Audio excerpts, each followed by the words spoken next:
Hi! Hello! So karon na ako'y pangutana nga tubagon. Ang iyang pangutana is, nganong gipili man nimo mag domestic helper, ma'am? Nga nakahuman man unta kag college. So ingon ani siya, taas-taas jud kog time nga motubag ani nga pangutana no. So ingon ani siya, sa wala pa nakabalo diha, naging working student ko since nag-eskwela ko grade 9 and grade 10 sa Sakbulan National High School. Naging working student ko sa isa sa ako ang teacher, and shout out sa iyo, ma'am. Thank you so much. So after graduation sa grade 10, wala na gi-offer nga senior high school sa Sakbulan National High School. So dito na pud ko mieskwela sa San Pablo National High School, which is nangita na pud kog another nga kaworkingan didto. And then thankful ra pud ko kay nakakita kog buutan nga amo nga maoy nakapahuman na kog eskwela, dili lang grade 11, grade 12 kun dili hantod na human ko og college. So since nag-eskwela ko og first year college hantod fourth year college ko, ginasweldoan ko niya. Kaya nag-eskwela ko og college, free tuition ang ako eskwelahan. Tapos ang akong sweldo is ako na'y bahala mo budget sa ako ang allowance sa akong mga needs sa school. So dako na kay tong tabang sa ako And then pagka-graduate na nako og college, ni-graduate ko og year 2022 of July. Wala pa ko ka-decide ato after graduation nga mangita na og trabaho. So, may pahuway sa ko kay kapoy pag may eskwela no. Then, mangita na po dayog trabaho kay aron makatrabaho. Pero, thankful ra pud ko ato kay bisag human akong eskwela, padayon ra gyapon akong sweldo. So, ni-graduate ko July year of 2022, naka-decide ko nga apply ko og trabaho pagka November. So July, August, September, October, pagka November na ko nang apply og trabaho. Nang apply ko once, twice, and then suddenly na hired ko sa isa sa mall sa Pagadian, which is ang kontrata seasonal, which is ang kontrata niya is 1 month only.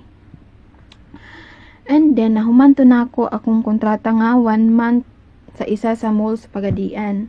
And after ato nga kontrata, miingon ang department head nako nga parinyohon daw ko kay na ay bakante.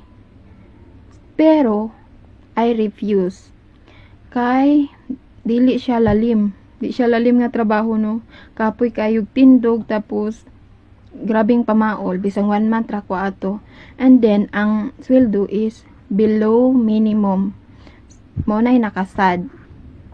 And then nang apply na pug kog laen. Ay no, mitik pa day ko ato og exam sa civil service. Pero no, wala tagi swerte, wala ta kapasar. Buguon man inyo ang person. So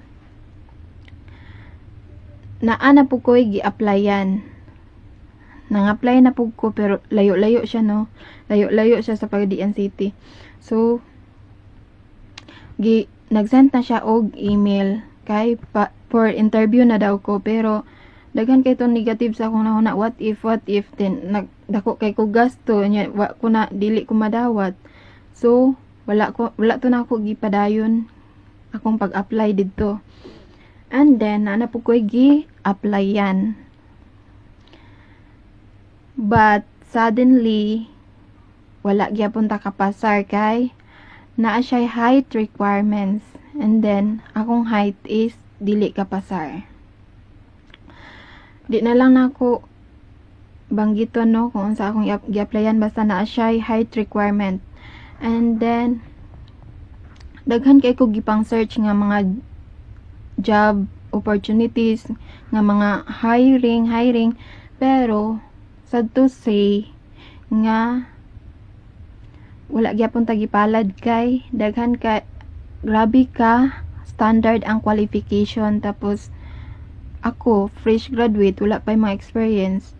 So kasagara mag-hiring at least 1 year or 2 years experience, but ako nga fresh graduate, hastang kalisod no, hastag yung lisura.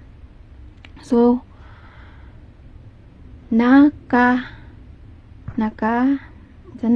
naka-decide ko ato nga mag-apply na lang abroad, bisan Middle East country lang.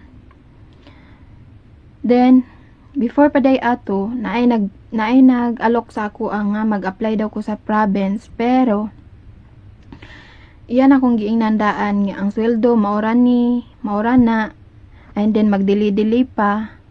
So wala na ko nag-try apply dito, kay naka-decide naman ko nga matry ko abroad, bisan Middle East country lang.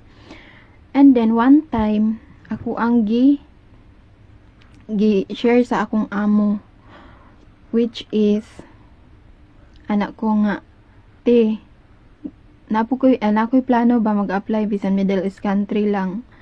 Anak siya nga, no, ayaw pag Middle East may kay mostly sa mga amo dito dili man tanan, pero naa di mga salbahis. Ano siya nga, try kung may kay kuan ka ng na ID off, na holiday, tapos dako-dako pug sweldo. So anak siya ka supportive, grabe ka supportive jud. Shout out sa iyo ti, di kita malilimutan hanggang pagtanda ko. Ayan. Tapos mitry ko og apply diri, which is na-hire ko. Grabe gid ka supportive ni mo te. Grabe jud, bisag kabalo ka nga mawad-an kag kauban diha sa imong balay. And then dili po siya sayo no ang pag-apply dire, dili po siya sayon kay kag requirements ana. Dayon first time pa pud nako, first time atong Manila, first time process og mga requirements, nakawala-wala pa ko. Ayan. Pero thankful ra pud ko kay na-hire ako dire. And then pag abot na ko dire, ang akong amo is buutan ra pud. And then ang sweldo is dako-dako ra pud. Kaya proud kayo ko sa akong self ug sa mga OFWs out there nga nag-earn money through their hard work and sacrifices. Grabe, proud kayo ko nako og ninyong tanan nga mga OFWs. Kaya wag na kayo magsabi-sabi dyan na college graduate unya nag-domestic helper. No, hindi naman basihan ang pag-aaral ngayon. Ang basihan ngayon is paano ka dumiskarte or paano ka kumita. Ayan. So guys, kung naaman gani mo'y kaila nga graduate og college, then nagtrabaho as domestic helper, wag nyong i-judge. Kasi hindi nyo alam kung ano din ang pinagdaanan nila bago sila naka-decide na mag-abroad. And then, ang among sweldo diri sa abroad is dili gina na mo makita sa Pilipinas, no? Makita na mo na, pero pila pa ka bulan na mong tinarbaho kay pila ra ang minimum nga sweldo. Grabe ra yung gamaya, tapos kuan pa nimog boarding house, kuan pa nimog palit nimog pagkaon. Kaya na-experience dyan na nako. Hasta ra yung ka gamay ug sweldo. So be proud na lang. Be proud na lang sa ilaha nga naabot sila diha, bisan graduate sila college ana. And then support na lang kung unsa ang ilang gitahak.